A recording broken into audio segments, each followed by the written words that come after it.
So how you guys doing? How you doing, Sydney, right? Right. I spell your name right.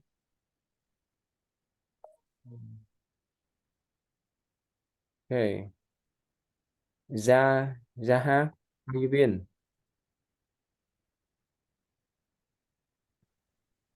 Can you hear? Yeah, I'm good. So I read most of your topic and outline, and I think you got my feedback. But there's some question that I like to talk with some of you guys. Carla, you here? Oh,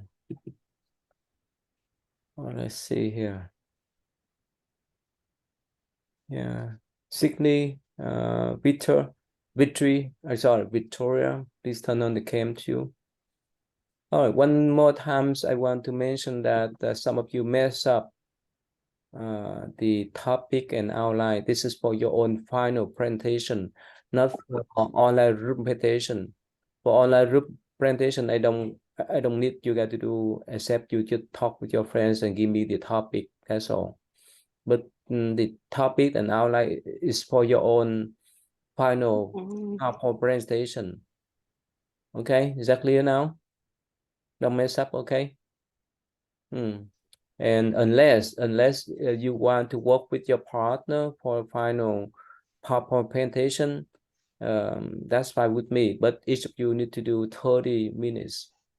That's the minimum. Okay, so please don't mess up. For the online presentation, each of you will do 15 minutes, right? For final online presentation, you need to do 30 minutes.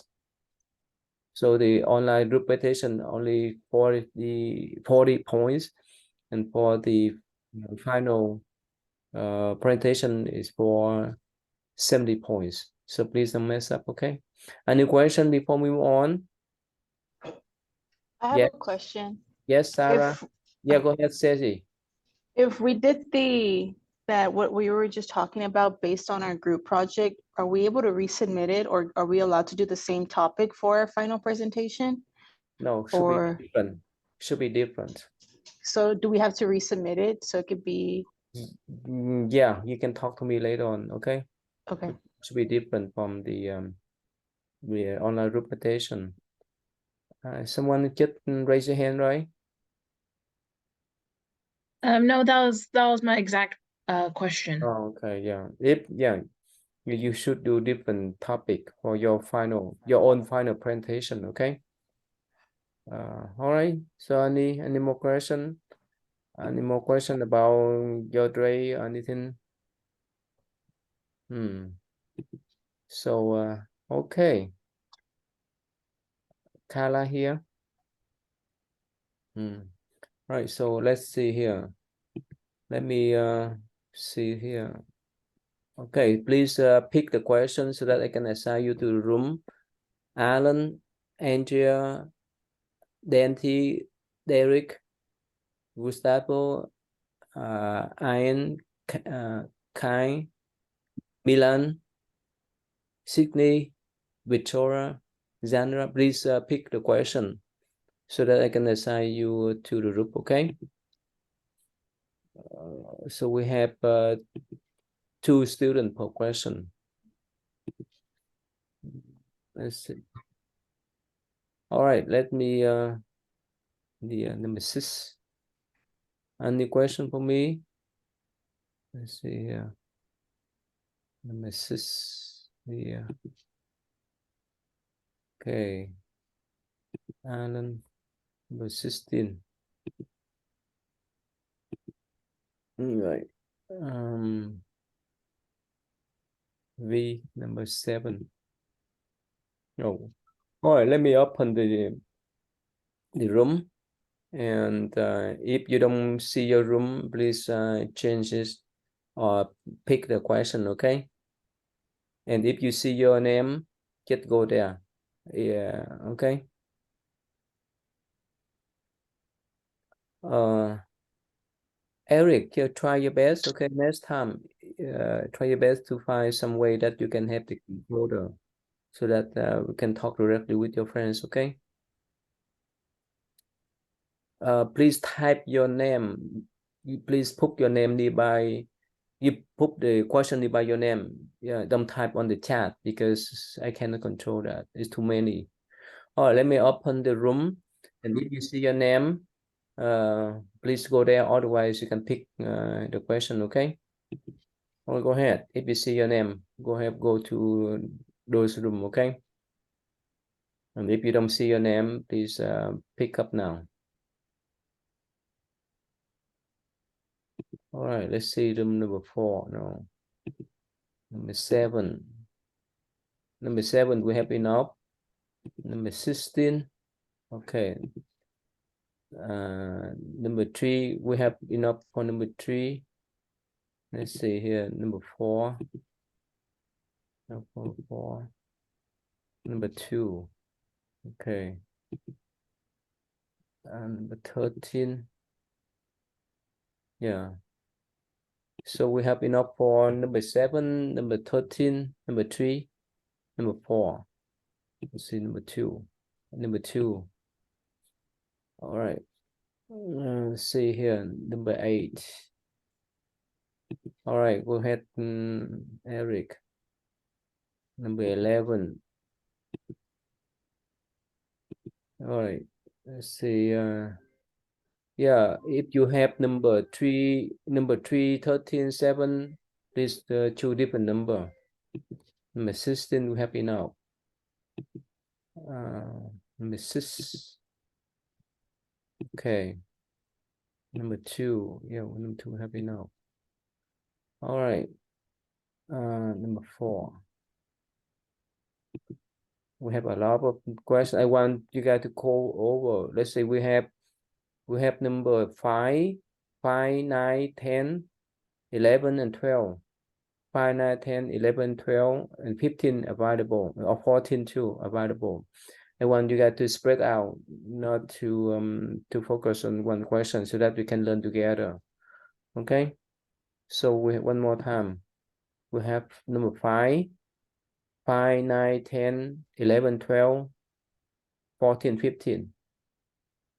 Yeah, please. Okay, 5. All right, 5 we don't have enough. 15 we have enough. 12. Okay. 12. Yeah. Okay. Number 5. No. So we have number 1 available. 1, 10, 11, 14. 10, 11, 14. All right, 10, 11, 14. The rest we pull. Okay. 10, 11, 14. If you have number 7, please change to different. We have plenty of 7. All right. All right, 11. Good. We have 10. Let's do number 10. Yeah, I don't want to duplicate. If you have number 3, 7, 13, 7, please change to different one. Okay. We have plenty of 7. Yeah. Which ones are still available? Which number are still available? We have number 9, 10, 14, 1, 1, 19, 14. I want you guys spread out. 1. Professor, Yes. I can pick up question 3. Oh, no, we have enough for 3. So we have number 1, 9, 10, 14. 1, 9, 10, 14. Yeah, please. I'll do 9.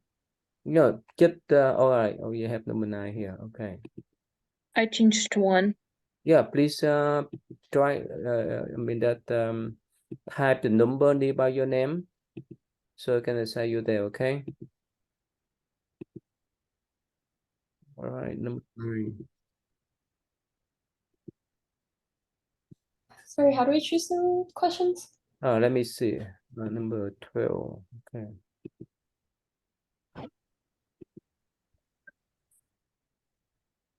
So let's see here. So we have number 1, 10, 14. 1, 10, 14. Available. All right, 10. All right, we have 1, 14. 1 and 14. Use the question 1, Professor. Yeah, type nearby your name, please. Type Yeah, that yeah, nearby Khai your name. Nguyên. Yeah. All right, so Milan, Rishi, Gustavo, so please change to different number. Okay. Let's see here. We still have number 1, number 14. 1 and 14. Okay.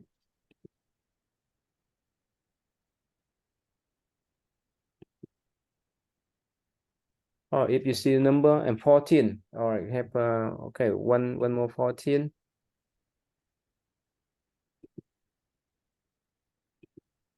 All right, Sam, oh, so Milan and Gustavo, we have plenty of number 1 already, so please change to different number.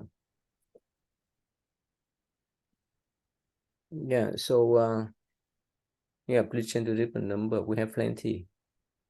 Many of you already. Van Din, please keep your camera on. Number 14. Let's see here. Oh, okay. Go ahead. Gustavo, go to 14. Van Din and Kai. Milan. Milan, you have number 14. You can go there. Yeah, go there. Okay. Yeah, Gustavo, go to number 14 there. I wasn't sent the link to the breakout room, Professor.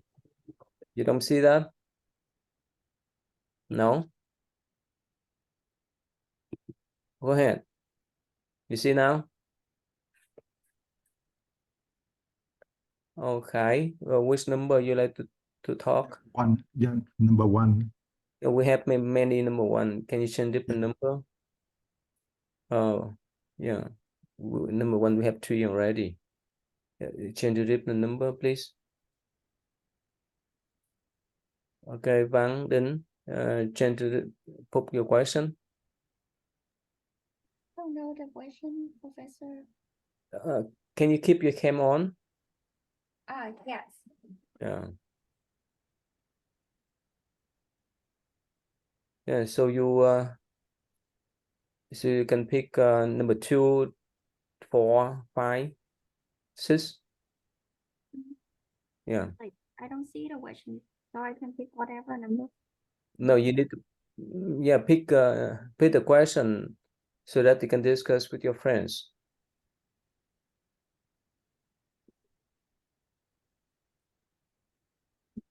Yeah, whatever number that you put me. Oh, you want to? We want to go to number 2? Yeah, yeah, it doesn't matter. You want to put question number 2 nearby your name? You know how? Yeah, I think Right, yeah. so. Yeah. Okay, hold on.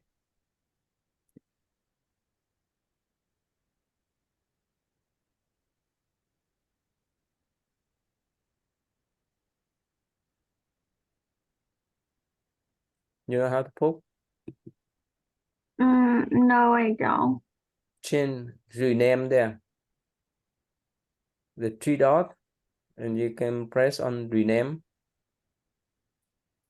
The 3 dot, like the 3 dot next to whiteboard is only have record on this computer in captions only. I don't have the option to rename. Okay, I can help you out then. Yeah. All right. I send you to number 2, okay? Yeah. Yeah. Okay, Khai, which number you want to go? I can I choose number 1, Professor? Number 1 is we have 3 students already. It's too many. You need to choose Oh, number. Yeah. yeah. Okay. And how about number 3? Okay, number 3, that's okay. I will send you Yeah. that. Yeah. Thank you.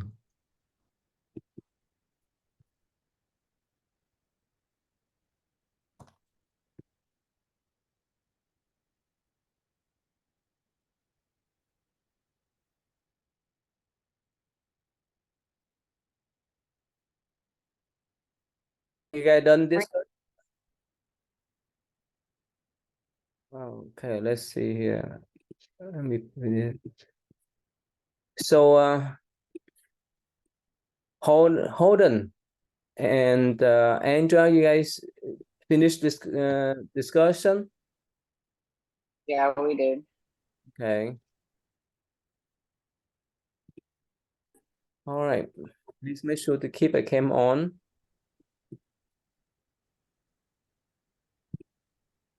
So any question before we move on?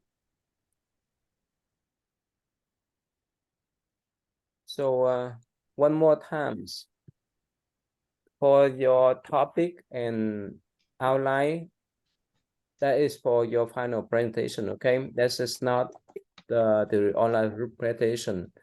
If you mess up with that, I think you need to do again because the topic should be different. Okay. So yeah, I'm sorry to talk about that because I want to make sure that you guys understand. Let's see here. You have to have different topic for your final presentation. Any question before we move on? I have a question. Yes, please. If we have to redo it because we did the wrong topic, where do we resubmit it at? On Canvas, the Email same? to me. Email to me because they don't allow you to submit twice. Okay, thank you. Yeah. Will we get deduction points or will it still be No. the same grading scale? No, I don't subtract anything. Just email to me. Okay, Okay. okay. Any question? Some of you did feel good on that kind of assignment, especially some topic is be interesting. But other things, other topic and writing, you need to check. All right, let's move on. Let's move on to our discussion today. Let's start with number 1. We have 3 of you guys. Dante, Rishi, Sarah. Please read the question first before you respond. Sure. It's the question is, describe Buddhist views on the challenges of the physical world, i.e. material life or physiological life. For example, Buddhism recognizes that life is transience in every aspect, such as the unpredictable weather, boom bust cycle, the economy, etc. Okay. Go ahead, please. So in Buddhism, it's understood and it's accepted that reality is unchanging. There's always going to be something that happens, whether it be just like a random chance, it does happen. As well as suffering does come out of it, comes out of life, and it's a normal part of it. Let's see, what else was I gonna say? I'm sorry. In that, so there's always gonna be happiness and sadness and different emotions such as that because it's just a temporary state of mind. Buddhism focuses on spiritual maturity rather than what you have in this current life. Okay. Okay. So thank you, Sarah, Rishi, and Dante, right? I can go second. Yeah, go ahead, please. Another thing, just to add on to what you said, is that like when you confronted with like the challenges of the physical world, the Buddhist perspective is that one way you can sort of deal with that or respond to the physical challenges is to participate in detachment and non-attachment to the things around you. So whether it's like material possessions or the people around you, to not feel like this is mine or this is my car and this is like my water, but to just like have a sense of distance from the things around you. And another thing is obviously like meditation and mindfulness practices that can really help people observe their thoughts and emotions and like deal with the actual experiences that they're going through. So that's like another point. Okay, thank you. Dante? I was going to say, like, my takeaway from the question is that, like, Buddhism challenges in life, because challenges are like a regular part of life, and there's just like a way for people to challenges help people grow, and like for Buddhism at least, feel like it's a way to like just see new facets of life and see how we can grow from those challenges and go along with the flow. Mm-hmm. Yeah, of course, everyone has different views about life, right? Some focus more on material life, right? To be wealthy is most important for them. Some focus on the status in society, right? To be famous. Of course, other focus on spirituality, especially in Buddhism, right? It's emphasized more on the development of spirituality than the material. You guys, let's see here. I think most of you recognize this chart. Wait for me. Let me type this chart.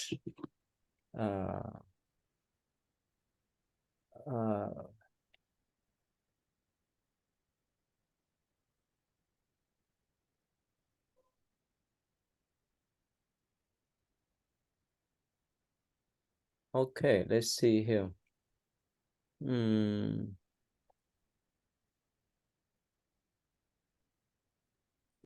Oh, okay. Let me share with you guys here. I think most of you recognize this chart, right? Here, right? Most of you recognize this chart. This is the life pyramid chart. The first one, the basic level is for our food. I think, let's see here. Move down here. Yeah, the let's see this one. Maslow right here. All right, the food, the water, sleep, and so forth. That's the first ever level, right? The basic level. That's everyone need that. The second one is security, the employment, resource. The third is love and belonging, the friendship. The fourth is esteem. And the last one is self-actualization. So Buddhism focus on the top, not the bottom. Of course, everyone different, and all the tradition is different too. So, but still, Buddhists focus on this type of self-actualization so that we can overcome and go beyond those basic needs. Okay.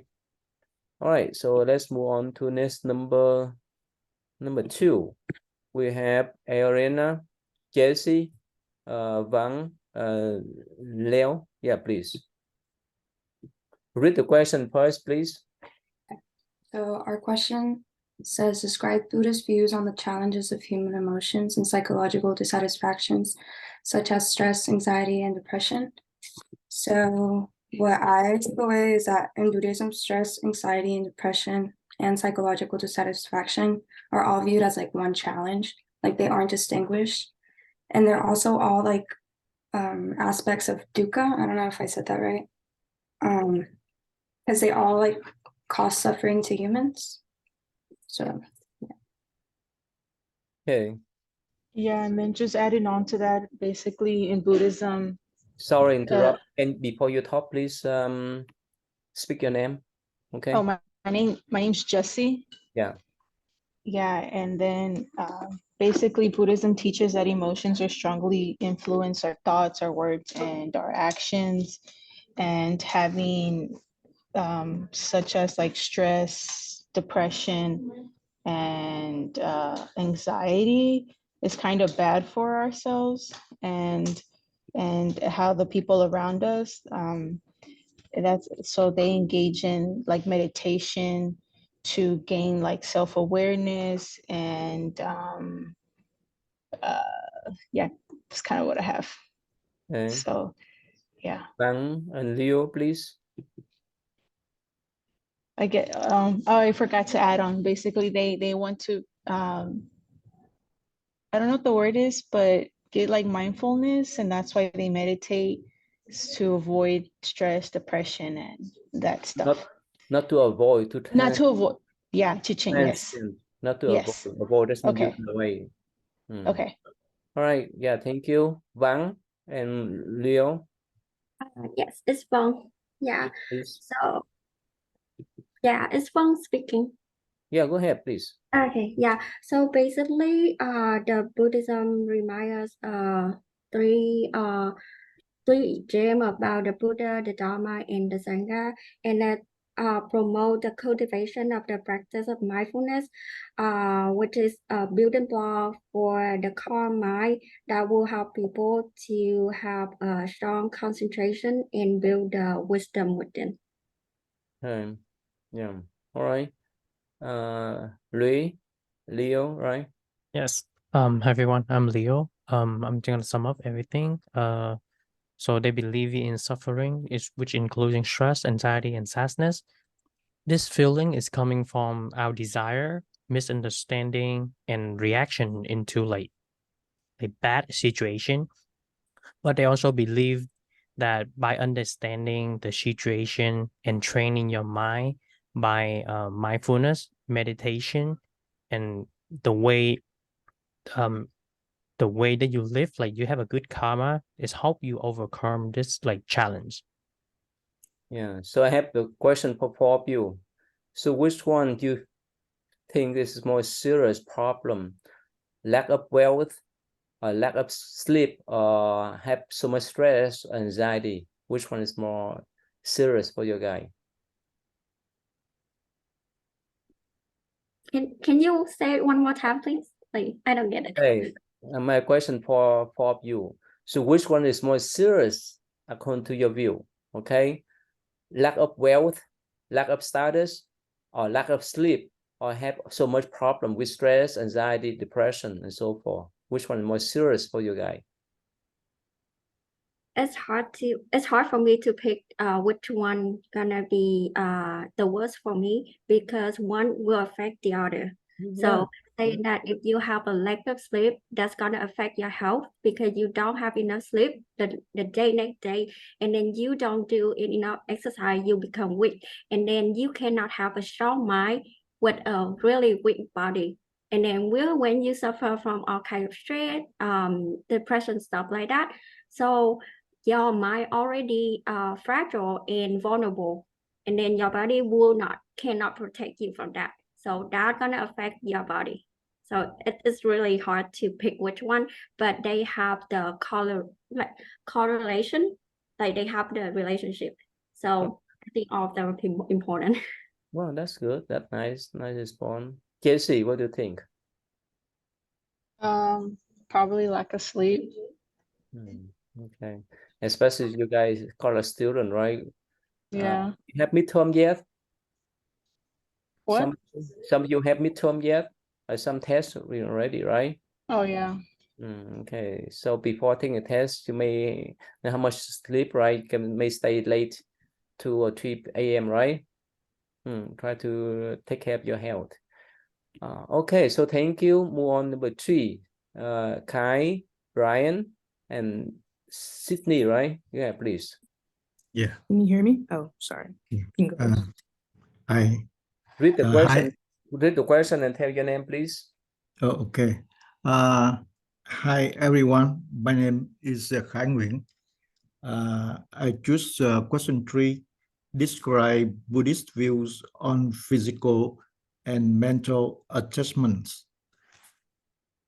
According to Buddhism, reality is a process, always changing, it in flux. So reality means nothing. Therefore, all physical and mental adjustments to reality or nothing are only illusion. According to Buddhism, the attachments to reality make beings not escape the cycle of rebirth. So recognize reality exactly is a means to escape the cycle of rebirth. That's it. Thank you. Yeah. Ryan and Sydney. This is Sydney. To Yeah, add okay, on to what he was saying, Mhm. when it comes to like physical and mental health in Buddhism, I would say the attachments, it makes it hard for people to find inner peace and hard for them to reach nirvana. And it creates more suffering for them within their lives as well. And with that, I think that with detachment, you have to learn how to be more mindful and meditate as well during your life in order to like make those desires less strong and to make sure that you're able to kind of overcome those things and help your spiritual growth. Okay, thank you. Ryan, please. Yeah, this is Ryan. Yeah, one of the core cruxes of this topic of mental and physical attachments is to detach from worldly desires. Something that Rishi brought up is the idea of non-attachment or detachment. And one of the core beliefs is to just view these attachments as somewhat as obstacles that provide only worry and restlessness. And detachment is a means to achieving a sense of self-realization. Okay, so let me ask you guys a question. And actually, all of you, not three of you, but not all of you. Let's say somehow you drive the car, someone hit your car from the back, right? It just little bit, it just have a scratch on your car. Would you in the typical sense, would you sue that kind of person, the person that hit your car from the back, if it's just scratching your car? Why not we? Why not? I wouldn't. I think, Sorry. Yeah, go ahead, please. Yeah. I'm sorry.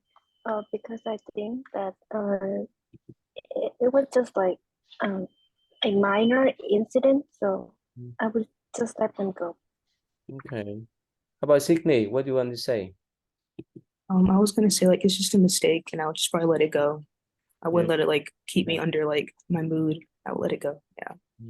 How about the serious one, like what happened if your girlfriend, boyfriend break away from you or cheat on you? Would you let them go easily? No? What happened, Mala? How can you deal with? Cheating is not good. And like if you stay with the cheater, they're probably gonna do it again. So I think it's better to respect yourself and like move on and find something better to do. But what happened if you love that person so much? How can you handle that? How Well, can they you treated you badly, so yeah, yeah, I think it's in more your life. important to have self-respect. I also want to add that I believe in karma. So if the person cheats on you, then karma is gonna get them. But so just let it go. Yeah, definitely the karma will get them on them. My question is that if you love that person so much, could you let them go easily? I think so. Yeah. Really? It'll be hard for my end, but I need to let them go because they're not good for my mind. If I could add, Yeah. I think that if it was me in this situation, I think my brain would know that it would be like time to let it go, but obviously because of that like emotional attachment, I think I would still have to like nurture that and kind of slowly separate myself because like it's just human to feel like emotionally attached to the people we spend time with, even if we know, like Marla said, that certain things come and go and they end conceptually. When it's in actuality, I feel like it does take practice to kind of have that sort of detachment. It's not easy. It's easy to say, but not easy to do, right? Because you love that person so much, even they may cheat on you, but it's not easy to let go. Yeah, it may eventually, but still take a lot of time, set a lot of effort for you to let that person go, right? That's what one of the Buddhist view about attachment. Not talking about attaining nirvana is too far, too lofty. I'm talking about in the practical sense, right? Your attachment, your love with someone else, but somehow they cheat on you and they don't treat you nice. That's the way that you need to deal with. Like Alan, can you handle that, Alan?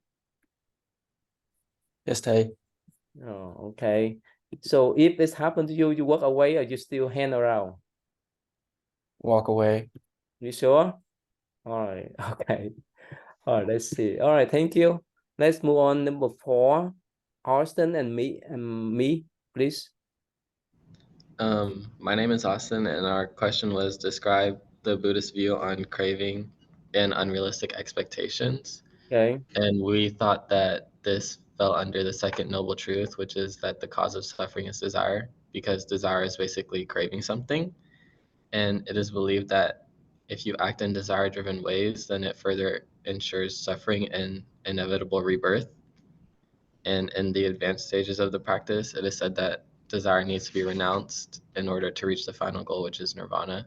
Okay. And this even includes like the desire to learn more about the teachings of Buddhism and the desire to attain enlightenment. Okay. Yeah, me, please. Oh, hi, this is me. So I just want to add on to what he said. Because humans have desires, we're in a constant stage of suffering. Like that's our own suffering, which is like preventing us from reaching the final stage of nirvana. And in the book, it gave an example of how insects they're attracted to like a lamp, and that's basically their own death. And metaphorically, it's kind of like us. We're kind of like chasing our own suffering if we can't be content with what we have. Okay. So I think most of you, all of you know what's meant by the need and what you need and what you want, right? Right, me? What's the difference between what you need and what you want, right? Yes, What's I think like what we need is just like basic things that and what you make want? us happy. What we want is things that pleasures us, or like even a goal that we set for ourselves. It's something that we want. It's not something that we need necessarily. So iPhone 15 is going on out this month, right? You get a made order and change that. You get yeah, that's what we talk about, the need and what we want, right? Probably some of you may have iPhone 14, but you want to update to 15. Yeah, so it's up to you, but still, it costs your money. Right? So that's a bit different. Yeah, I have some friends, they work 2 or 3 jobs so that they can pay for their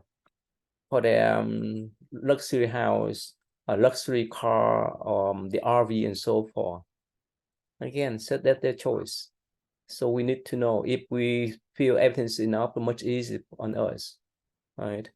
And one more time, I think I told you guys before, what happened when you walk into the room to take a test and you have the expectation that you get an A on the test, on that kind of test. So what do you think, Austin? Is that healthy or unhealthy to have that kind of expectation that you will get an A on that test before you taking it? Is healthy or unhealthy?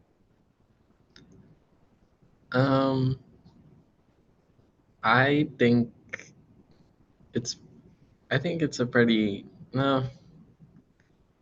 I don't think it's an unrealistic expectation, so I think it can be healthy. Yes or no? Can't. No. Why not? Wait. When you expect yourself to have an A on that test before you take it, is that healthy or unhealthy for your mind? Unhealthy. Why? Can you explain why? Because if you don't get a 100 on that test, then you're gonna be like sad about it. And that's like you're setting a high expectation, and if you don't meet that expectation, then you're gonna feel bad about yourself. Yeah, so again, this is unrealistic one. It's unhealthy one. Now, of course, most of you, right? You have that kind of high bar on yourself and that kind of expectation. That's why try your best to study, to prepare for the test. And when you walk into that room, don't expect anything. Try your best to deal with the test. Otherwise, you'll be stressed out. Otherwise, you may be depressed when you get the low score. Make sense? Right? All right, move on to number 5. Aaron and Victoria, please. Hi. Victoria. You can go. You can go. Okay, so our question was describe Buddhist views on mental projection and manipulation. And for mental projection, when Buddha was defining the eightfold path, he prefaced with a rejection of two misconceptions in Buddhism. One being that there is no God or soul in Buddhism because the concepts or ideas of immortality is a projection of the desire-driven human mind in its search for security and immortality. And we found it that really interesting because according to the Western religion and philosophy, we often consider immortality to be a higher power or like something that were given to gods or people who did great things. But instead in Buddhism, it's associated with karma and result of not achieving nirvana. Okay. Yeah. Thank you. Aaron, please. Hi, I'm Aaron. And so in regards to manipulation, according to the definition that I searched up on Google, it describes taking control of a situation. And so whenever I think of that, I think of specifically not wanting or wanting to take control of like one's philosophical or spiritual inquiry. So on page 74, page 70, the Buddha had urged his disciples to not strive for philosophical inquiry, meaning not spending too much time focusing on pointless studies of philosophy, because in doing that, it'll squander their own spiritual opportunity. It's even said that striving to attain enlightenment could be like an extension of like manipulation or control in a way, and should be renounced in order to even achieve enlightenment. And one of the most important teachings of the Four Noble Truths is detachment from desire. And in a way, the desire to control someone's or your spiritual path can be seen as a detriment to your own path. So yeah. Yeah. Yeah, that's what about. But here I want to bring down to the practical sense. What happens if you have the kind of mental projection about your life, about your girlfriend, boyfriends, about your test? What happened then? If you have this like mental projection of what your life should be on other people too, that you want them to be in the way that you like. You project. I feel like it's go ahead. I feel like it sets a unnecessary like expectation of reality, but just the way that life works and just the entire idea of like suffering and stuff like that, it revolves around this idea that nothing is in our control. Not a single thing is in our control, and all that we can do is to frame our mind to adjust to changes in our environment, without placing too much expectations on what should and should not be happening around us. How about Victoria? What do you think? If you project your mind on other people, whether your professor, your teacher, your parents, your boyfriends, and whoever, what happened then? Is that healthy or unhealthy? I feel like it's unhealthy to a certain extent because you are projecting what you want on others. So I feel like that's not good for you because you expect like a standard from other people, but they don't deliver those standards to you. Why? Why is unhealthy? Give one example. Why is unhealthy then? Because like say if your boyfriend if you expect your boyfriend to come home and bring you flowers or cook you a meal and that doesn't happen, then you feel like, oh, he doesn't really love you, and it's just unhealthy to have those mindsets in your life. Yeah, so So yeah. that's a problem. That's problem with our mental projection on other people, right? Whoever, parents, friends, teacher, and so forth. So what's the? I ask everyone here. So what's the healthy approaches that we need to have in our mind instead of having the mental projection on other people? What do you think? Yes, Gemma. I would say, well, obviously, when you're projecting and you're focusing on what you want things to be, you're not accepting things as they are. So I think just accepting things and allowing things to be without the expectation is more healthy.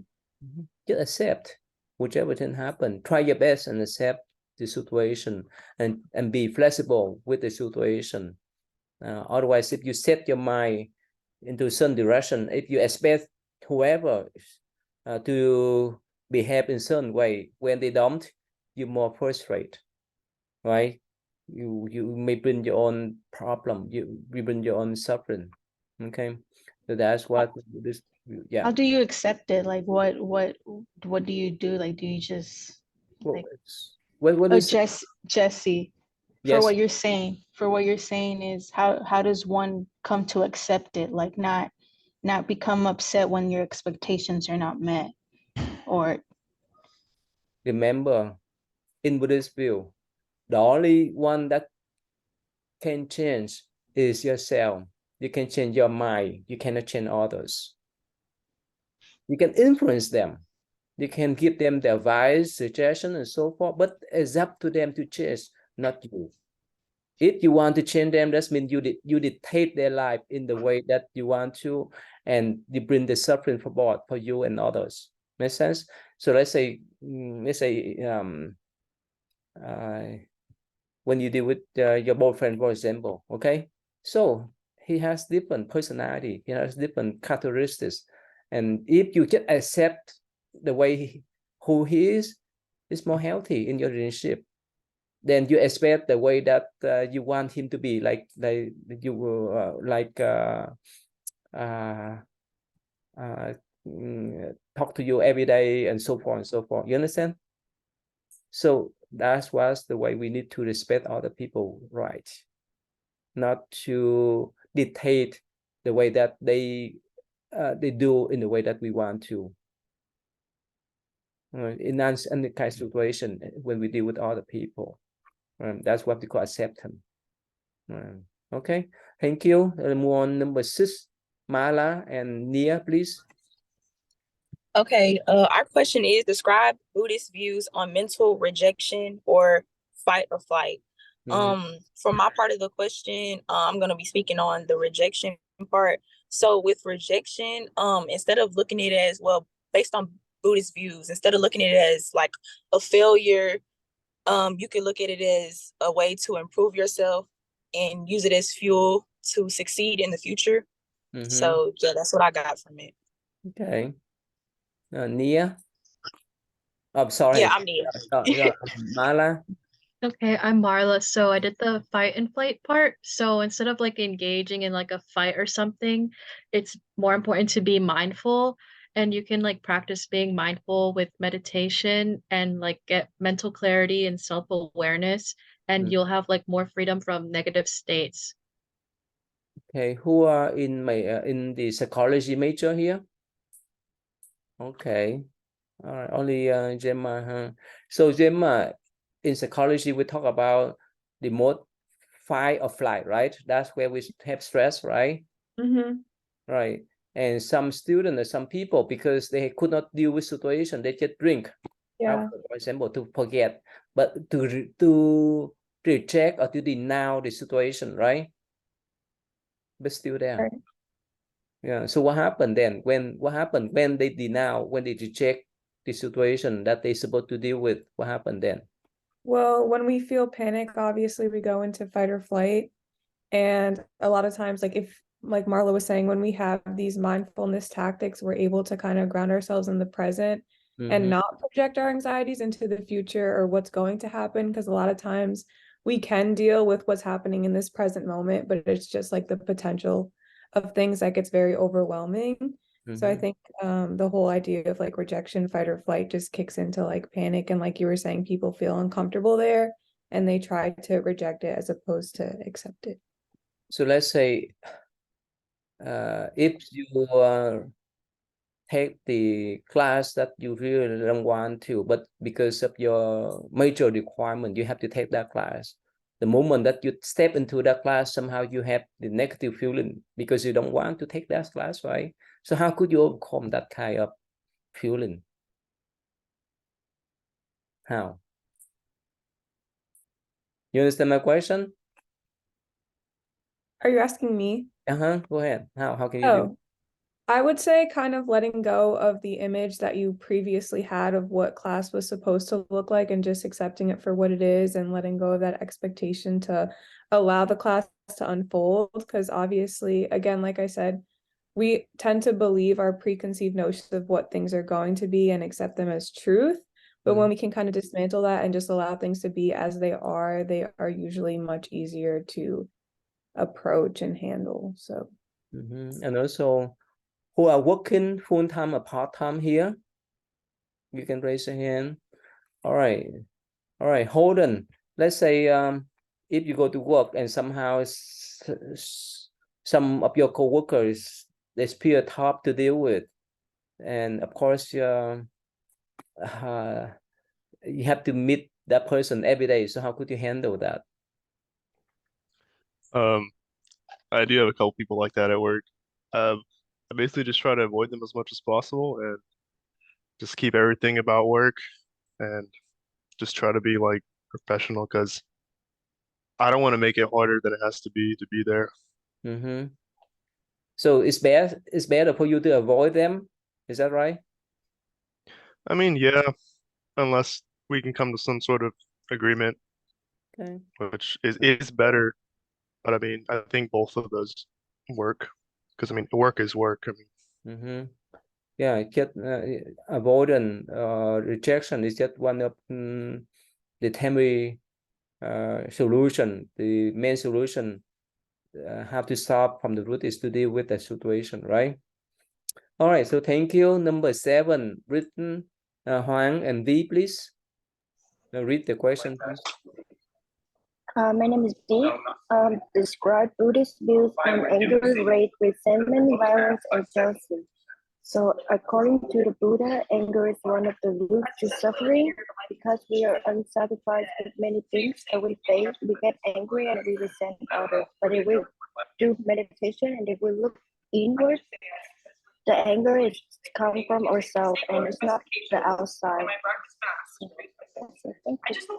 Okay, Britain and Huang, please. Yeah, so basically the Buddhism religion basically focuses on peacefulness. So Buddhist views on anger, rage, and resentment is basically like obviously it's human emotion and it's okay to be angry. It's okay to have rage or have resentment or some sort of jealousy, but you know, it's not okay to like it's okay to just have that, but just keep in mind to just hold it in and respect yourself and move on from that and keep the peace within yourself, basically. Okay, thank you. Next one, please. Britain. I wanted to talk about the importance in not acting on all of these negative emotions because while you're going to feel them as a human being, you shouldn't act upon them because it'll give you negative karma later on and make it harder for you to reach nirvana. And as it is the main goal, you should try to avoid feeling these as much as possible. Yeah, in Nowadays, many big company, they have what they call anger management programs to help the employees to deal with. And in Buddhist view, anger is considered as a poison. So Brittany, you know why Buddhist view anger as a poison? Why is that? Poison to the mind. Why is that? If so, I don't know the exact reason, but my best like understanding of it would be anger is something that once you like let it take hold, it kind of just builds and builds and builds. Mm-hmm. So it'd be like a poison because once you get started on it, it's harder to stop. It's harder to go backwards. It's Mm-hmm. almost always you just keep delving into it instead of pulling yourself out of it. Okay. How about V? What do you think? Why Buddhists view poison? Anger as poison. I think that sorry, I think that anger is poison because like it will lose all of your merits, and you would do bad karma if you get angry. So. Mm-hmm. So at that moment, when the moment that you have so much anger about whoever, you may not remember about the karma at all. Right? So how could you deal with that type of anger? How could you know the anger is considered as a poison to mind, a mental poison?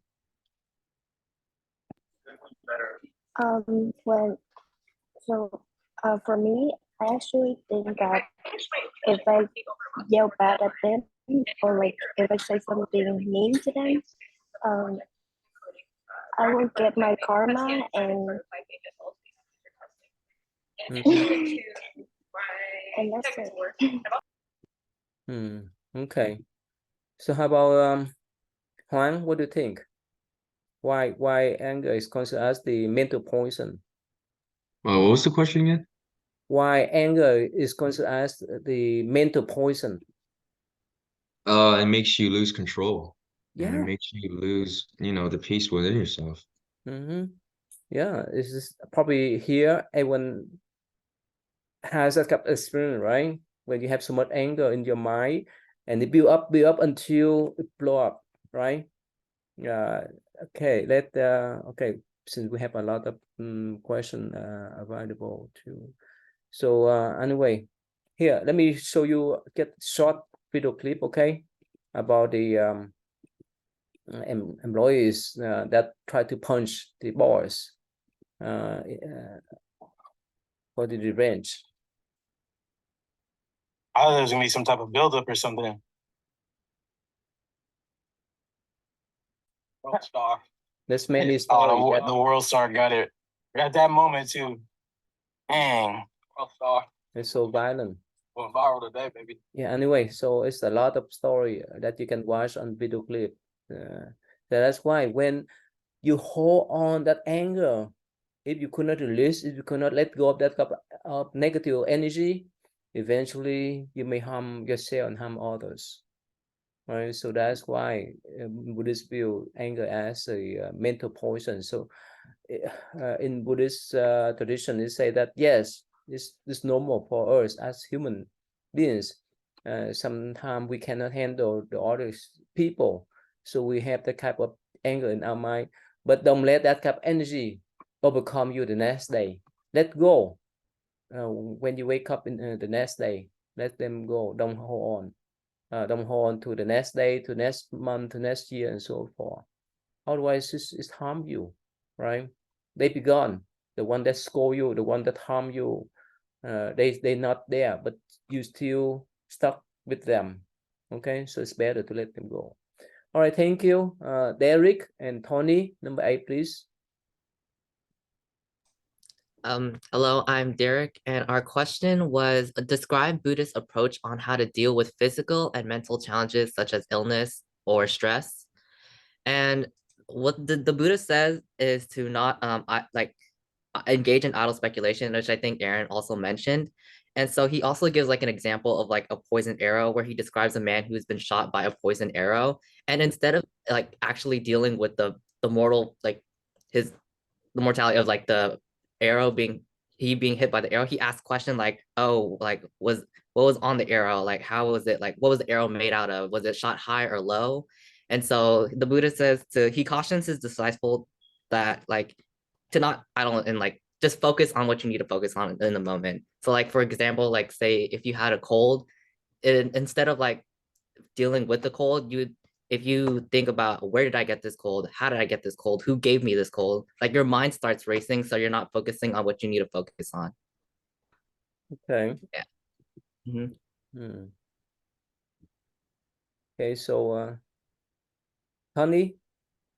For my answer, to elaborate on his, I put the Buddhist approach to dealing with physical and mental suffering is to like build resolve for your mindfulness, for like meditation or knowing your Four Noble Truths. It's also to like understand your suffering and like why do you feel this way, or like what's wrong with you. And it's also good to put yourself into like a good lifestyle for your health and just for your mental. Okay.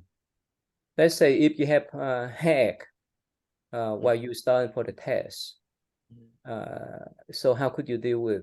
So you have the option, right? I asked every one of you here.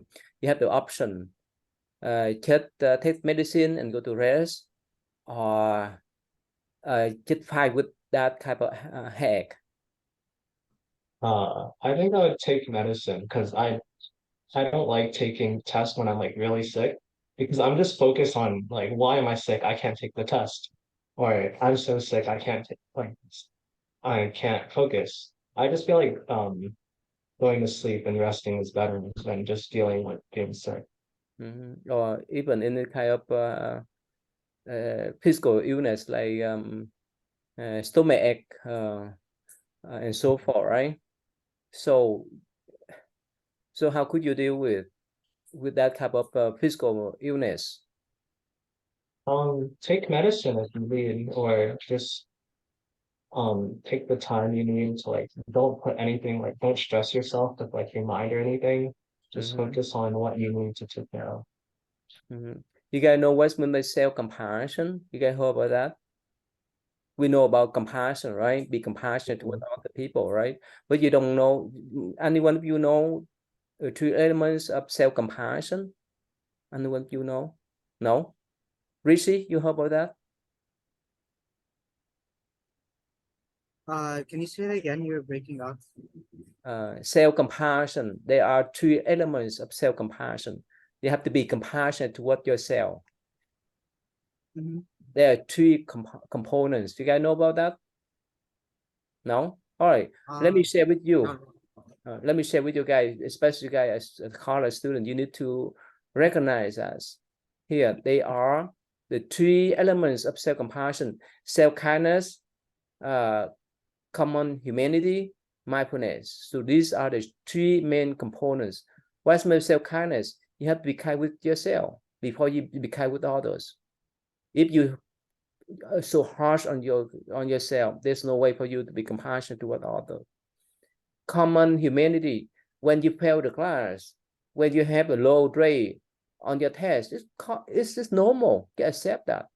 If you fight, if you isolate yourself, if you feel that you're so bad in taking the test, so low that you harm yourself, right? And be mindful, right? You have to practice a kind of mindfulness so that you live with present moment, not to swing your mind back to the past or to the future, especially here, self-kindness instead of self-judgmental. So how could you overcome self-criticism and self-judgmental? How? When you fail the class, when you have the low grade in your test, how could you deal with that? You would honestly have to just, it's like a thing of acceptance. You can't go and like change it unless there is a way to change it. You have to kind of just like stop letting your head like think of all these kinds of scenarios, just calm down and accept it. You can't change the fact that you did get a low grade. And if you keep on thinking about, oh, I could have done this, I could have done that to do it better, or I could have gone back and did this, it just builds up more and more like anguish inside of you. That's why it's unhealthy for you guys to criticize yourself. Of course, you can have the high bar on yourself, but still try your best. Even when you fail, just stand up and move forward. Right. Okay, so thank you. Let's see, number 9, Angela and Holden, please. Okay, so our question was, is the Western term "you reap what you sow" compatible with Buddhist views on the law of karma? So basically, we're just going to give like an overview of each and then talk about how they're similar. So karma is basically all of someone's intentional actions. The things that we choose to say or the things that we choose to do, they bring about karma. So the Buddha teaches that our bad karmic debts and our good ones too, I guess, are the things that people collect and keeps us bound to the cycle of rebirth and suffering, more specifically like the bad karma. Yeah, Jose, he's gonna talk more about like you reap what you sow. Okay. Holden here. So I think it's compatible, but just like a little bit, because I know the message is the same. You reap what you sow. It's like a westernized version of the law of karma, but they're really different. But the message is the same, or you do bad things, or anything, it's gonna come back to you. But in Western society, when someone says that, they mean that like in the same life, it's gonna come back to you. In Buddhism, in the East, it's extremely different. It's gonna come back to you in a different life. It's gonna add up. It's gonna stack. In Western society, it's not like that. They don't really mean that, but I think the message is kind of the same. So I think it's a little bit compatible, but so like yes and no. So in the Western notion, right, when they say, "Oh, it's your karma," that means they focus on the result, right? Not talk much about the cause, right? Yeah, so like I hear a lot in the West, someone does something, then seconds later something bad happens, then someone goes, "Oh, that's karma." It's not really. I know what they mean, but it's not really like karma, Okay. Yeah, sorry. I forgot. What time we end this class? Is that 2:30, right? Oh, since we have many questions, so please, Rishi, please stay back. You can ask. Right, move on number 10, Eric. What do you want to say for number 10, Eric? So my name's Eric. We had number 10. The question is elaborate how Dalai Lama implements Buddhist compassion in dealing with Chinese communists who occupy his country, Tibet, and kill millions of his countrymen. We kind of had some trouble finding right answers for this one, I guess, but the best we could find, or the best I could find, was he's pretty much calling for more compassion to be shown throughout the world, not just from the Chinese communists, but he's also saying that if the whole world wants to show compassion, then the Chinese communists first need to start to show compassion to his country and his people. Another thing is he pretty much directed his people, his followers, not to take, revenge, because that's a big thing in Buddhism is you're not supposed to really take revenge against people. But yeah, Okay. that's kind of what I could find. Right. Yeah. Sorry, I forgot Um, the time. Yes. this is Sydney. I'm just Go kind of ahead. trailing off of what he said. Yeah. He viewed love and compassion as necessities in the world. So the fact that his Tibet they were killing people, he really just wanted to advocate for people to love each other rather than doing harm. He wrote many books as well that kind of like tried to spread compassion and love for people, and that was like his prime purpose in life. Yeah, that was Okay. pretty much what I found. Yeah, thank you. It's just a lot of things I'd like to share, but we don't have time. So let's move on number 11, Ian and Mia. 11, please. So it says, articulate how fake news spreading around like cancer cells in society, and explain how Buddhist right speech can help to counter them. So a lot of the emotions and I guess you could say the actions that lead to cancer, not literal cancer, but a metaphor for cancer, could be like gossiping, could be sowing discord among one another, and showing wrath, especially on social media these days. There's a lot of fake information that just circulates everywhere, and it's meant to get a rise out of people. It's meant to fill them up with a bunch of negative emotions and have them act negatively. And right speech, from what I had seen, it has a lot of different features to it. Like for example, you have avoiding any type of division. So like not trying to sow disharmony um, or spreading gossip and rumor spreading. And I think that that could be crucial, especially for our generation on social media. Avoiding harsh speech is also another concept in right speech. Avoiding any aggressive or hurtful comments. And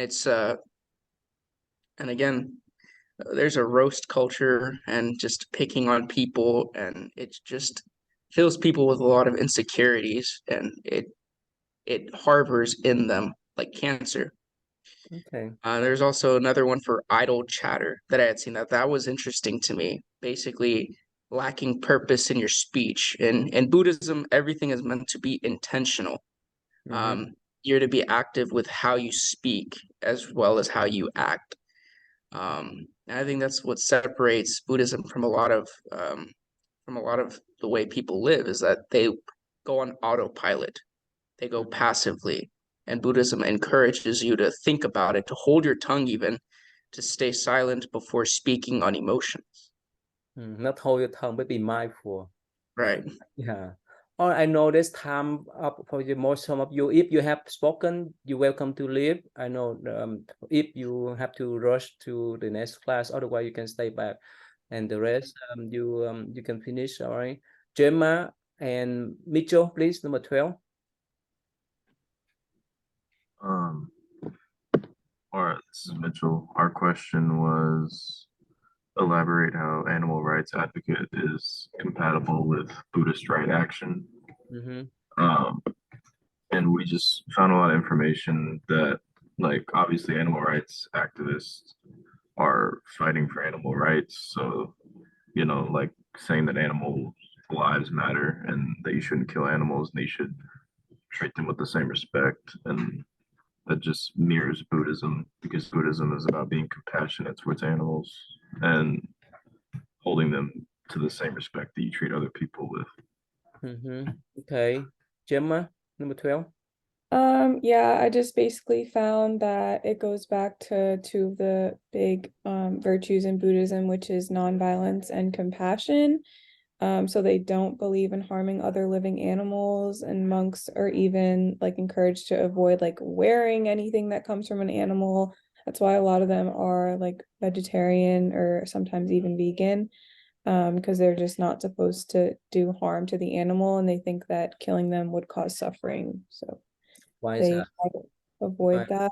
Why we advocate animal rights? Why is that? Because they honor living things and they believe that animals are sentient and deserve respect. So yeah, if even you touch the ant, or a more small animal, a bug, right? They run away from you. They won't dare to stare at you, right? Right. Thank you, Angel, number 13. And who is your partner, Angel? My partner was Anne, but she had to head out. She's going to class right now. All right, go ahead, please. So the 13th question is, can a Buddhist buy the defense stocks or can they serve in the military?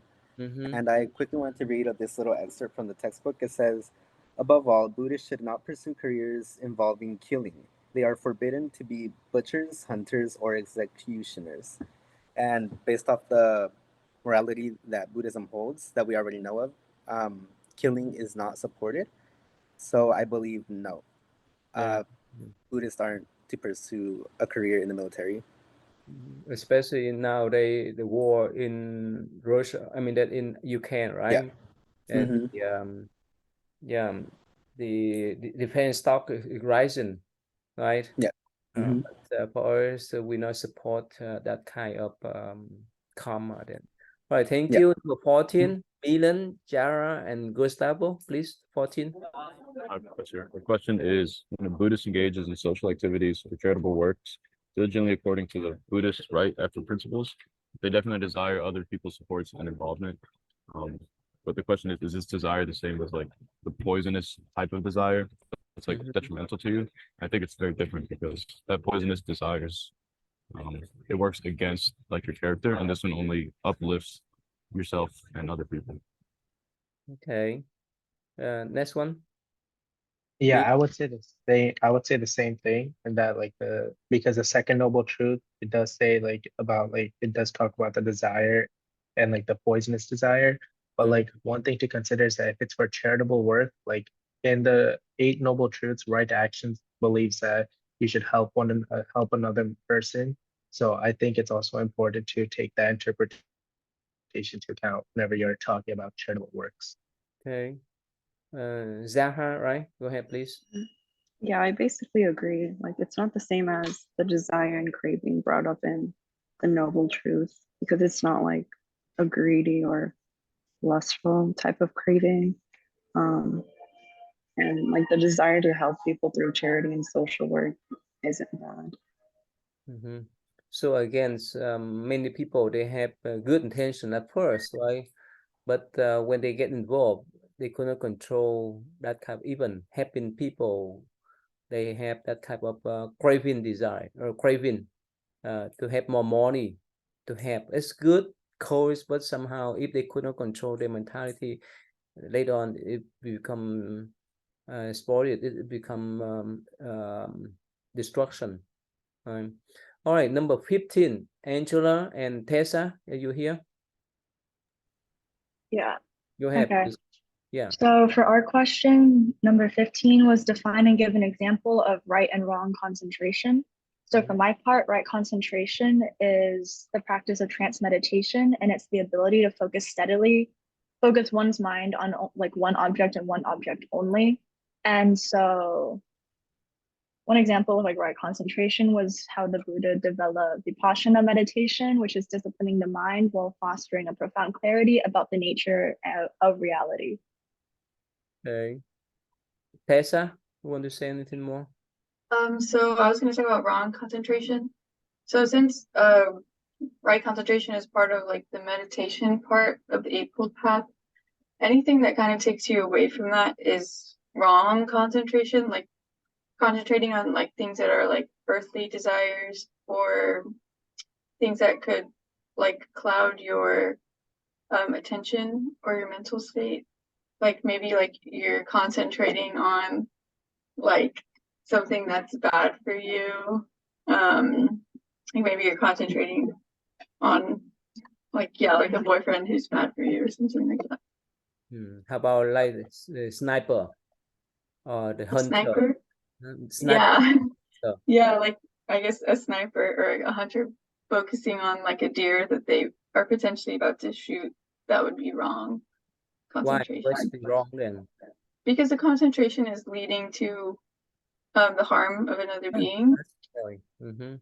Yeah, you will focus on the harm on others in Buddhist view, or even in the universal notion, all right? It's just harmful. It's wrong. All right, thank you. 15. Let's see. Alan, where's your partner, Alan? You are the only one? Oh, okay. Alan and Andy, please go ahead. Yes, I'm going to start off, but Angela already kind of covered it. The right concentration focus on the practice of trance meditation, and it's kind of like where you focus all your energy onto like one specific thing, so you can reach the higher level of meditation. Okay. Alan, are you here? Oh, he just left. Okay, Alan. Oh, he's still. We could not hear. All right, so all right, that's all for today. Anyone that's missed today?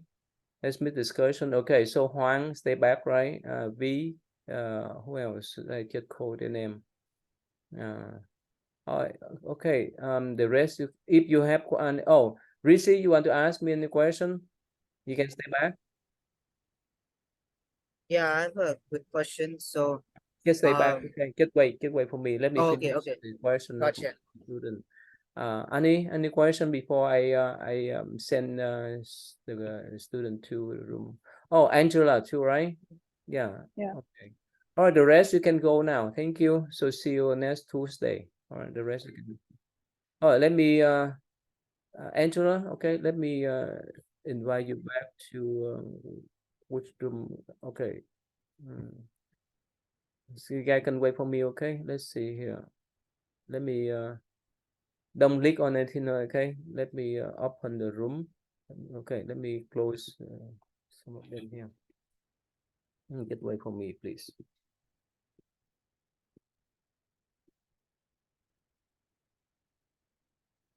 Oh, Jesse, you want to ask me a question? Yeah, I just had a question about our weekly reading discussions.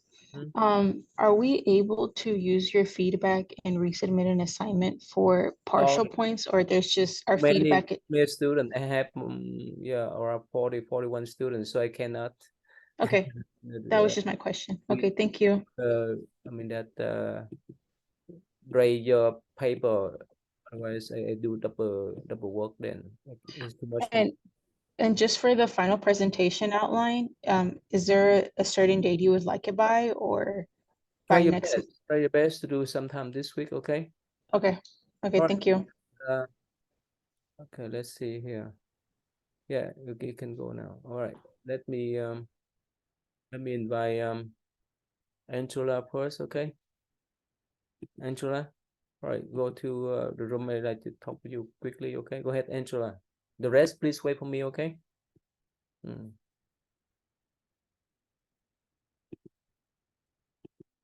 So I need to turn off this one here on this part. Go ahead, number 16.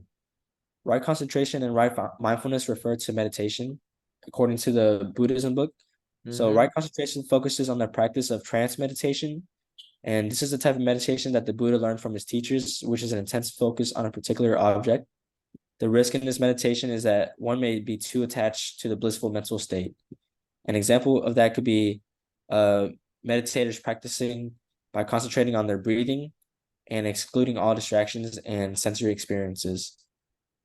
And right mindfulness focuses on disciplining the mind and clarity about the nature of reality. This is the type of meditation that was developed by the Buddha, and it pays attention to the three marks of existence: suffering, impermanence, and non-self. And this meditation promotes non-attachment and dispels ignorance. So an example could be body scans, and it focuses on the moment, not the past or the future. Okay, why? We're not supposed to focus on the past and future. Why? Because it's like your attachment to your past or the future. Like why? Let's say if okay, if someone give you hard times in the past, right? Now you still keep remember about that. What happened? You'll still be upset, or like you still have like, and like you're suffering because they did you wrong in the past. Like you should forgive them. And also it carry on now, even they're not here, right? Yeah. What happened if you worry too much about 10 years or 20 years from now, whether you want to become a doctor, engineer? What happened if you have that kind of thinking about far future? Like you'll put too much expectation on yourself, high expectations, and like let's say you don't meet those expectations, and then you just become very upset, and then it just leads to more suffering whenever you have high expectations of yourself. Yeah, try your best. That's important. Okay. All right, that's all. All right, so